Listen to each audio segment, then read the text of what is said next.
어르신, 어르신들 모두 치과에 가야 한다는 건 잘 압니다.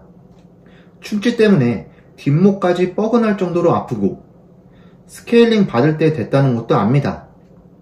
그런데 이상하게 전화기를 들었다 놨다 예약을 잡았다가 슬쩍 미루기를 반복하십니다. 손주 손을 잡고 병원 앞까지 갔다가 오늘은 그냥 밥이나 먹으러 가자 하고 발길을 돌려본 경험 다들 한 번쯤 있으실 겁니다.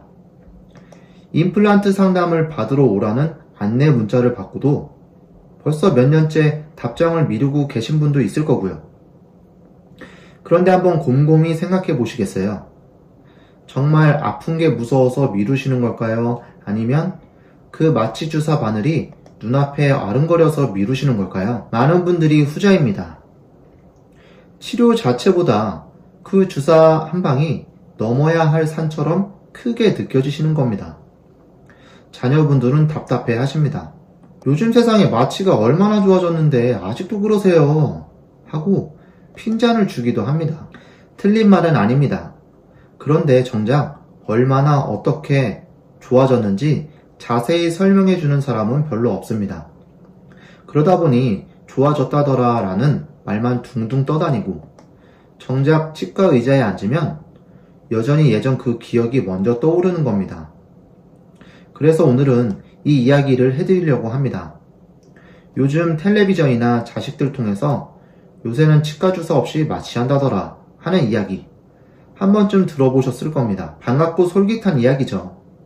그런데 이 말 정확히 절반만 맞는 이야기입니다. 어디까지가 맞는 말인지 정확하게 알고 치과에 가셔야 헷갈리지 않으실 겁니다. 그리고 이 이야기 젊은 분들보다 어르신들께 훨씬 더 중요한 이유가 있습니다. 그게 뭔지는 조금 뒤에 말씀드리겠습니다. 오늘 끝까지 보시면 이 세 가지를 확실히 아시게 됩니다. 첫째, 마취가 정말 왜 그렇게 아팠는지 그 진짜 이유. 둘째, 주사 없는 마취가 정확히 무슨 뜻인지. 셋째, 다음에 치과 가셨을 때 무엇을 물어보시면 되는지까지요. 미리 한 가지만 약속드리자면 오늘 이야기를 다 들으신다고 해서 치과에 대한 두려움이 마법처럼 싹 사라지지는 않을 겁니다. 다만 적어도 왜 무서운 건지, 지금은 뭐가 달라졌는지는 정확히 아시고 나면 발길을 돌리는 대신 예약 전화를 거는 쪽으로 마음이 한 뼘쯤은 움직이실 거라 생각합니다. 실제로 국제학술지에 발표된 여러 나라 성인 대상 조사를 종합해보니 치과에 대한 공포나 불안을 느끼는 성인이 대략 10명 중 2명, 그 중에서도 유난히 심하게 느끼는 분이 10명 중 1명, 조금 넘게 나옵니다. 정말 못 견딜 정도로 심한 공포증 수준까지 가는 분도 30명 중 1명꼴로 나타났습니다. 결코 적은 숫자가 아닙니다. 지금 이 영상을 보고 계신 분들 중에서도 옆집 어르신도 아마 비슷한 마음으로 치과를 미루고 계실 겁니다. 재밌는 건 이런 두려움이 나이가 많다고 해서 더 심한 것도 아니라는 점입니다. 오히려 여러 조사에서는 젊은 층에서 두려움이 더 크게 나타나는 경향도 있었습니다. 다만 어르신들의 경우엔 두려움의 크기보다 그 두려움 때문에 치료를 미룬 세월이 훨씬 길다는 게 다른 점입니다. 젊었을 때부터 품어온 그 마음을 몇십 년째 그대로 안고 살아오신 셈입니다. 그러면 왜 유독 치과 마취 주사는 이렇게까지 무서운 기억으로 남았을까요? 여기엔 나름의 이유가 있습니다. 예전 치과에서 쓰던 그 마취 방식을 한번 떠올려 보시죠. 굵은 바늘에 마취액을 사람 손으로 직접 눌러서 넣어야 했습니다. 손으로 미는 힘이라는 게 사람마다 다르고 그날 상황에 따라서도 다릅니다. 급하게 눌러 넣으면 조직 안으로 액체가 순식간에 밀려 들어가면서 압력이 확 올라가고 그게 바로 그 찌릿하고 뻐근한 통증으로 이어졌던 겁니다. 게다가 그 시절 바늘은 지금보다 훨씬 굵었습니다. 여기에 더해서 그 시절엔 치과 치료를 받는 시기 자체가 늦는 경우가 많았습니다. 미리미리 검진받는 문화가 자리 잡기 전이라 이미 통증이 심해질 대로 심해진 다음에야 치과를 찾다 보니 염증이 많이 진행된 상태에서 마취까지 잘 안 듣는 경우도 흔했습니다. 그러니 치과는 원래 아픈 곳이라는 인식이 한 세대 전체에 걸쳐 자연스럽게 굳어질 수밖에 없었던 겁니다. 그 인식이 부모에게서 자식에게로, 또 그 자식에게로 은근히 전해져 내려온 셈입니다. 그런데 사람 기억이라는 게 참 묘합니다. 우리 뇌는 딱 한 번의 강렬한 통증을 유난히 오래, 진하게 기억해 둡니다. 초등학교 때 혹은 그보다 더 어릴 때 겪었던 그 따끔하고 얼얼했던 순간이 수십 년이 지난 지금도 치과 문을 열 때마다 스멀스멀 되살아나는 겁니다. 실제로는 지금 치과에 가면 그때와 완전히 다른 방식으로 마취를 하는데도 말이죠. 그래서 여쭤보고 싶습니다. 혹시 지금도 몇십 년 전 그 아팠던 기억 하나로 치과를 판단하고 계신 건 아닌가요? 여기에 한 가지 더 이유를 보태자면 우리 뇌 안에는 위험했던 순간을 유난히 진하게 저장해두는 부분이 따로 있습니다. 굳이 그럴 필요가 없는데도 강렬하게 아팠던 기억일수록 더 오래, 더 생생하게 남겨두는 겁니다. 살면서 겪은 수천 번의 평범한 날들은 다 잊혀도 유독 아팠던 그날의 진료실 풍경, 냄새, 소리는 몇십 년이 지나도 또렷하게 떠오르는 것도 이 때문입니다. 그러니 지금 치과를 무서워하시는 게 이상한 게 아니라 우리 뇌가 원래 그렇게 만들어져 있다는 것부터 알아두시면 좋겠습니다. 화분에 물을 줄 때를 한번 떠올려 보세요. 물 뿌리개를 들고 흙 위에 왈칵 한 번에 부어버리면 어떻게 될까요? 흙이 사방으로 튀고 여린 뿌리는 갑작스러운 물살에 놀라서 휘청거립니다. 그런데 똑같은 양의 물이라도 조리개 구멍으로 가늘게 천천히 나눠서 부어주면 흙 한 톨 안 튀고 뿌리도 편안하게 물을 흡수합니다. 물의 양은 똑같습니다. 달라진 건 딱 하나. 얼마나 급하게 넣었느냐입니다. 치과 마취도 이 원리와 정확히 같습니다. 실제로 마취 통증을 좌우하는 요인을 짚어보면 바늘이 있느냐 없느냐보다 훨씬 중요한 게 따로 있습니다. 바로 마취액의 온도, 넣는 속도와 압력, 그리고 바늘의 굵기, 이 세 가지입니다. 특히 이 중에서도 얼마나 천천히 일정하게 넣느냐가 통증에 가장 큰 영향을 줍니다. 조금 더 풀어서 설명하면 이렇습니다. 우리 잇몸 조직은 원래 부피가 정해져 있는 좁은 공간입니다. 여기에 액체를 갑자기 밀어 넣으면 마치 이미 사람이 꽉 찬 엘리베이터에 한 명을 더 억지로 밀어넣는 것처럼 조직이 순간적으로 팽팽하게 눌리면서 그 압력 자체가 통증 신호로 바뀝니다. 반대로 아주 조금씩 시간을 두고 나누어 넣으면 조직이 그때그때 여유있게 받아들일 수 있어서 압박감이 훨씬 덜합니다. 차가운 마취액이 유독 따갑게 느껴지는 것도 비슷한 이치인데 온도가 낮은 액체가 갑자기 조직에 닿으면 그 자체로 자극이 되기 때문입니다. 그래서 요즘은 마취액을 체온과 비슷하게 데워서 쓰는 경우도 많습니다. 요즘 많은 치과에서 쓰고 있는 이른바 무통 마취기라는 장비가 바로 이 원리를 이용한 겁니다. 여기서 정확히 짚어드리고 싶은 게 있는데요. 이 장비는 바늘을 없앤 게 아닙니다. 바늘은 그대로 씁니다. 다만 사람 손 대신 컴퓨터가 마취액을 아주 가늘고 일정한 속도로 조리개로 물 주듯 천천히 밀어 넣어주는 겁니다. 사람 손으로는 아무리 조심해도 힘이 흔들리기 마련인데 기계는 처음부터 끝까지 똑같은 속도를 유지할 수 있습니다. 그래서 예전보다 훨씬 덜 아프게 느껴지는 겁니다. 주사가 없어진 것이 아니라 주사를 넣는 방식이 정교해진 것이라는 게 정확한 표현입니다. 여기에 바늘 자체도 예전보다 훨씬 가늘어졌습니다. 옛날에는 여러 용도로 두루 쓸 수 있는 굵은 바늘 하나로 대부분의 마취를 했다면 지금은 치과 마취용으로 특별히 더 가늘게 만들어진 바늘을 씁니다. 굵기, 속도, 온도 이 세 가지가 동시에 좋아지면서 통증이 예전과는 비교할 수 없을 만큼 줄어든 겁니다. 그럼 진짜 바늘이 아예 없는 마취는 없는 걸까요? 있긴 있습니다. 고압으로 마취액을 순간적으로 분사해서 조직 안으로 밀어넣는 방식인데 비유하자면 물 뿌리개가 아니라 분무기로 안개처럼 확 뿌리는 것과 비슷합니다. 이 방식은 실제로 바늘 없이 마취가 가능하고 특히 어린이 치료나 표면 가까운 부위에서는 효과가 좋다는 연구 결과들이 있습니다. 다만 모든 치료에 다 쓸 수 있는 만능 기술은 아니고 뿌리 깊은 부위나 넓은 범위의 치료에는 한계가 있다는 게 지금까지의 연구 공통으로 짚는 부분입니다. 이 분사 방식은 순간적으로 압력을 가하는 만큼 따끔함이 아예 없다기보다 바늘이 찌르는 느낌 대신 팍 하고 튕기는 듯한 느낌으로 표현하는 경우가 많습니다.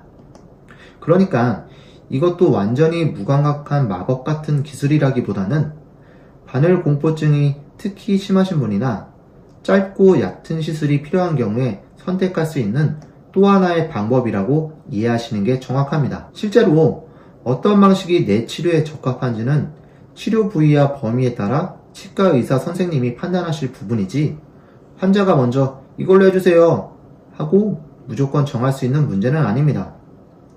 정리하면 이렇습니다. 요즘 치과는 주사 없이 마취해야 한다는 말은 정확히는 두 가지를 뭉뚱그린 표현입니다. 하나는 바늘을 그대로 두고 넣는 방식만 정교해진 기술이고, 다른 하나는 진짜 바늘이 없는 기술이지만 쓰이는 상황이 제한적입니다. 어느 쪽이든 예전처럼 손으로 급하게 눌러넣던 시절보다는 훨씬 편안해진 건 분명한 사실입니다. 그런데 여기서 한 가지, 어르신들이라면 유독 눈여겨보셔야 할 부분이 있습니다. 잇몸이 젊을 때보다 얇아지고 예민해지신 분들이 많은데, 이런 경우엔 바늘이 조직에 닿는 순간의 느낌 자체가 예전보다는 더 아릿하게 느껴지실 수 있습니다. 이 부분은 다음 챕터에서 좀 더 자세히 풀어드리겠습니다. 이 이야기가 유독 어르신들께 더 중요한 이유가 있다고요. 이제 그 이야기를 해드릴 차례입니다. 혹시 혈압약이나 콜레스테롤 약과 함께 피를 묽게 하는 약을 드시고 계신가요? 아스피린이나 와파린 같은 약들 말입니다. 심장이나 혈관 건강을 위해서 챙겨 드시는 이런 약들이 사실 치과 마취와도 관련이 있습니다. 피가 잘 굳지 않는 상태에서 바늘이 조직을 지나가면 그 자리에 멍이 유난히 오래 가거나 살짝 부어오르는 경험을 하신 분들이 계실 겁니다. 나만 이렇게 오래 가나? 싶으셨을 텐데 그건 특별히 이상한 게 아니라 복용하시는 약과 관련이 있을 가능성이 큽니다. 당뇨를 앓고 계신 분이라면 한 가지 더 챙겨야 할 게 있습니다. 혈당 조절 상태에 따라 잇몸 조직의 회복 속도가 달라질 수 있다는 점입니다. 마취 자체가 위험하다는 뜻은 전혀 아니지만 시술 부위가 아무는데 시간이 조금 더 걸릴 수 있다는 걸 미리 알고 계시면 회복 과정에서 괜히 불안해하지 않으실 수 있습니다. 또 한 가지, 나이가 들면서 잇몸과 턱뼈도 조금씩 변합니다. 뼈의 밀도가 젊을 때보다 낮아지고 잇몸 조직도 얇아지는 경우도 많습니다. 그러다 보니 똑같은 마취를 받아도 조직이 예민하게 반응해서 더 아릿하게 느껴지거나 마취가 도는 속도나 지속시간이 젊을 때와 조금 다르게 느껴질 수 있습니다. 이건 잘못된 게 아니라 몸이 나이 들면서 자연스럽게 겪는 변화일 뿐입니다. 그리고 하나 더, 잘 알려지지 않는 이야기를 해드리겠습니다. 치과 마취액에는 대부분 마취 효과를 오래 지속시키고 피가 덜 나게 해주는 성분이 함께 들어 있습니다. 이 성분이 혈압약 중에서도 특정 계열의 약과 만나면 아주 드물긴 하지만 혈압이 순간적으로 올라가는 반응이 나타날 수 있다는 연구들이 있습니다. 물론 실제 치과 진료 현장에서 이런 일이 벌어지는 경우는 매우 드뭅니다. 정상적인 용량을 정상적인 방식으로 사용하면 대부분 문제없이 지나갑니다. 다만 이런 가능성이 존재한다는 것 자체가 왜 지금 무슨 약을 드시는지 치과에 미리 알리는 게 중요한지를 말해줍니다. 그래서 드리고 싶은 말씀은 이겁니다. 마취 방식이 나에게 잘 맞는지 아닌지는 옆집 어르신 경험이나 인터넷 후기가 아니라 내가 지금 어떤 약을 먹고 있는지, 잇몸 상태가 어떤지에 따라 달라질 수 있다는 겁니다. 그러니 이 방법이 무조건 좋다, 저 방법은 무조건 나쁘다 라고 딱 잘라 말씀드리긴 어렵습니다. 대신 담당 치과의사 선생님과 지금 드시는 약, 평소 잇몸 상태를 함께 이야기하시고 결정하시는 게 가장 안전합니다. 이럴 때 도움이 되는 아주 간단한 방법이 하나 있습니다. 지갑이나 휴대전화에 지금 드시고 계신 약 이름을 적어두시는 겁니다. 진료 접수할 때 이 목록을 보여드리기만 해도 치과 의사 선생님이 훨씬 정확하게 판단하실 수 있습니다. 혈압약 먹는다 정도의 두루뭉술한 설명보다 정확한 약 이름 하나가 훨씬 큰 도움이 됩니다. 특히 최근에 병원을 옮기셨거나 새로운 약을 처방받기 시작하셨다면 이 부분을 더 신경 써주시면 좋습니다. 오래 다니시던 치과라면 이미 다 아는 내용이라 생각하실 수 있지만 약은 계속 바뀌기 마련이니 진료 때마다 한 번씩 새로 확인해 주시는 게 안전합니다. 한 가지 꼭 짚고 넘어가야 할 부분도 있습니다. 오늘 말씀드린 이야기는 정기적으로 치과에 가서 검진받고 스케일링 받는 특별한 증상이 없는 상황을 기준으로 한 이야기입니다. 만약 지금 이가 욱신거리거나 잇몸이 붓고 피가 나거나 뭔가 딱딱한 걸 씹을 때마다 통증이 느껴지신다면 이건 마취 방식을 따질 상황이 아니라 지금 바로 치과에 가셔서 확인 받으셔야 하는 상황입니다. 마취가 편해졌다는 이야기가 그러니 진료를 더 미뤄도 된다는 뜻은 절대 아닙니다. 오히려 반대입니다. 예전보다 훨씬 덜 아프게 치료받을 수 있게 됐으니 미룰 이유가 그만큼 줄어든 셈입니다. 자, 그러면 이제 실제로 치과에 가셨을 때 무엇을 어떻게 하면 좋을지 말씀드리겠습니다. 여기서도 무조건 이걸 받으세요 하고 딱 정해드리기보다는 상담하실 때 편하게 여쭤보실 수 있는 질문들을 몇 가지 챙겨드리겠습니다. 한 가지 미리 말씀드리고 싶은 건 이런 질문을 하는 게 절대 까다로운 환자로 비치는 게 아니라는 겁니다. 오히려 요즘 치과에서는 환자가 먼저 이런 이야기를 꺼내주시는 걸 반가워하는 경우가 많습니다. 두려움을 숨기고 참으시는 것보다 미리 말씀해 주시는 게 치료하는 입장에서도 훨씬 수월하기 때문입니다. 첫째, 저한테는 어떤 마취 방식이 맞을까요? 하고 물어보시면 됩니다. 앞서 말씀드린 것처럼 컴퓨터가 천천히 넣어주는 방식이 있고 특정 상황에서는 바늘 없이 분사하는 방식도 가능할 수 있습니다. 어떤 방식이든 치과마다 갖추고 있는 장비가 다르고 치료 부위나 범위에 따라 적합한 방법이 다르니 이건 직접 여쭤보시는 게 가장 정확합니다. 둘째, 제가 먹는 약이 마취에 영향이 있을까요? 하고 물어보시면 됩니다. 특히 피를 묽게 하는 약을 드시는 분이라면 이 질문 하나만 잘 챙기셔도 진료 당일 훨씬 마음이 편해지실 겁니다. 필요하다면 약 복용 시기를 조정해야 할 수도 있는데 이것도 절대 임의로 약을 끊거나 조절하지 마시고 처방하신 의사 선생님과 치과 의사 선생님 두 분 모두와 상의하셔야 합니다. 셋째, 바늘이 들어가기 전 단계도 있다는 걸 기억해 두시면 좋습니다. 잇몸 표면에 발라서 그 부위를 먼저 살짝 무디게 만들어주는 마취 크림 같은 방법인데 이걸 먼저 쓰고 나서 주사를 놓으면 바늘이 들어가는 첫 순간의 느낌이 한결 덜합니다. 혹시 그 크림도 먼저 발라주실 수 있나요?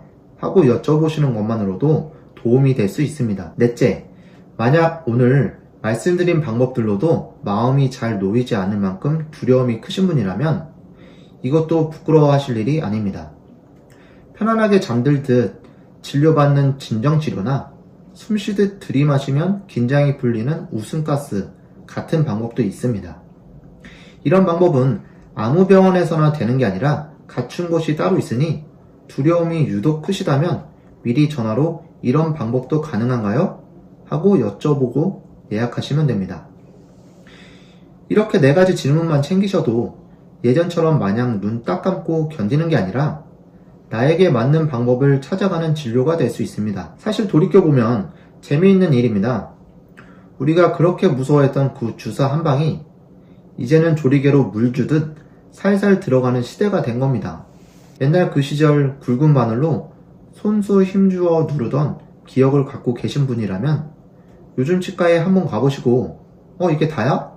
하고 오히려 놀라실 수도 있습니다. 손주에게 할아버지 어릴 땐 이 정도가 아니었어 하고 옛날 이야기를 들려주실 날이 올지도 모릅니다. 치과 공포 때문에 미뤘던 진료가 쌓이고 쌓이면 작은 충치 하나가 신경치료까지 필요한 큰 문제로 자라기도 합니다. 처음엔 찬물 마실 때 살짝 시린 정도였는데 몇 년을 미루다 보면 어느 날 갑자기 밤에 잠 못 잘 정도로 욱신거리는 통증으로 찾아오는 경우도 드물지 않습니다. 그때 가서는 간단한 치료로 끝날 일이 신경치료나 발치처럼 훨씬 큰 치료로 바뀌어 있는 경우가 많습니다. 반대로 말하면 지금 이 이야기를 계기로 미뤘던 예약 전화 한 통 거시는 것만으로도 훨씬 더 편안하게 치료받으실 수 있는 길이 열리는 셈입니다. 오늘 함께 나눈 이야기 정리해드리겠습니다. 요즘은 치과에서 주서 없이 마취한다는 말은 반은 맞고 반은 다른 이야기였습니다. 대부분의 경우엔 바늘은 그대로 두고 컴퓨터가 조리개로 물 주듯 천천히 넣어주는 방식으로 통증을 크게 줄인 겁니다. 진짜 바늘 없는 기술도 있지만 모든 치료에 다 쓸 수 있는 건 아닙니다. 어느 쪽이든 예전 그 손으로 힘주어 누르던 시절과는 완전히 달라졌다는 게 오늘의 핵심입니다. 그리고 지금 드시는 약, 잇몸 상태에 따라서 나에게 맞는 방법은 다를 수 있으니 이건 꼭 담당 치과 의사 선생님과 편하게 상의하시기 바랍니다. 지금 이가 아프거나 잇몸이 붓는 등 증상이 있으시다면 마취 방식을 따지기 전에 우선 병원부터 가셔서 확인 받으시길 바랍니다. 반대로 별다른 증상 없이 그저 정기검진이나 스케일링이 미뤄지고 있는 상황이라면 오늘 알려드린 질문 몇 가지만 챙겨서 편하게 예약해 보셔도 좋겠습니다. 몇십 년 전 그 따끔했던 기억 하나로 아직도 치과 앞에서 발길을 돌리고 계셨다면 오늘부터는 조금 다르게 생각해 보셔도 좋을 것 같습니다. 그 기억 속의 치과와 지금의 치과는 이미 많이 달라져 있으니까요. 두려움 자체를 없애드릴 수는 없어도 그 두려움이 근거 없는 옛날 기억에서 비롯되는 것이라는 걸 아는 것만으로도 마음이 한결 가벼워지실 거라 믿습니다. 오늘 알려드린 내용이 도움이 되셨다면 치과 가기를 망설이고 계신 가까운 분께도 한번 이야기해 주시면 좋겠습니다. 그 한마디가 누군가에는 미래왔던 예약 전화를 거는 용기가 될 수도 있습니다. 여러분 곁에서 작은 도움이 되고 싶은 9988 건강이었습니다. 감사합니다.